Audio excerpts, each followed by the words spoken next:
Hello दोस्तों, आपका स्वागत है आपके अपने YouTube चैनल रीडिंग नूक्स में। आज की कहानी है बेताल पच्चीसी की 11वीं कहानी, जिसका शीर्षक है सबसे अधिक सुकुमार कौन। एक समय की बात है, गौड़ देश में वर्धमान नाम का एक नगर था, जिसमें गुणशेखर नाम का राजा राज करता था। उसके यहाँ अभयचंद्र नाम का एक दीवान था। उस दीवान के समझाने से राजा ने अपने राज्य में शिव और विष्णु की पूजा, गोदान, भूदान, पिंडदान आदि सब बंद कर दिए। नगर में डोंडी पिटवा दी कि जो कोई ये काम करेगा उसका सब कुछ छीनकर उसे नगर से निकाल दिया जाएगा। एक दिन दीवान ने कहा, महाराज, अगर कोई किसी को दुख पहुंचाता है और उसके प्राण लेता है तो पाप से उसका जन्म मरण नहीं छूटता, वह बार बार जन्म लेता और मरता है। इससे मनुष्य का जन्म पाकर धर्म बढ़ाना चाहिए। आदमी को हाथी से लेकर चींटी तक सबकी रक्षा करनी चाहिए। जो लोग दूसरों के दुख को नहीं समझते और उन्हें सताते हैं, उनकी इस पृथ्वी पर उम्र घटती जाती है और वे लूले लंगड़े, काने, बौने होकर जन्म लेते हैं। राजा ने कहा, ठीक है।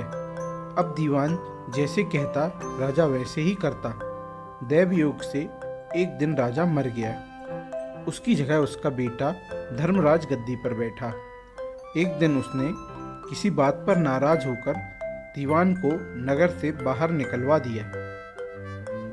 कुछ दिन बाद एक बार बसंत ऋतु में वह इंदुलेखा, तारावली और मृगांकवती इन तीनों रानियों को लेकर बाग में गया।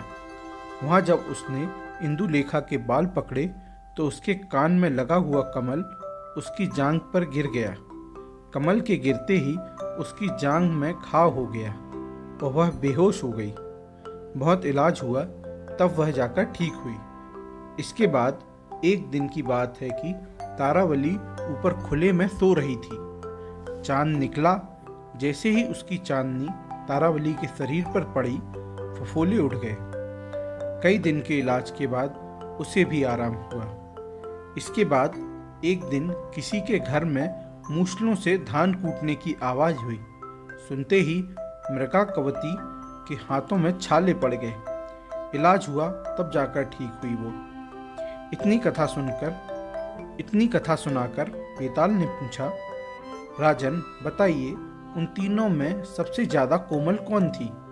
राजा ने कहा, मृगांकवती, क्योंकि पहली दो के घाव और छाले कमल और चांदनी के छूने से हुए थे। तीसरी ने मूसल को छुआ भी नहीं और छाले पड़ गए, इसलिए वही सबसे अधिक कोमल हुई। राजा के इतना कहते ही बेताल 9-2-11 हो गया और राजा बेचारा फिर मसान में गया। और जब वह उसे लेकर चला तो उसने अगली कहानी सुनाई, जिसे हम नेक्स्ट एपिसोड में सुनेंगे। दोस्तों, अगर आपको कहानी ये पसंद आई हो तो लाइक करें, चैनल को सब्सक्राइब करें और अपने इस वीडियो को अपने दोस्तों को शेयर करें। Thank you.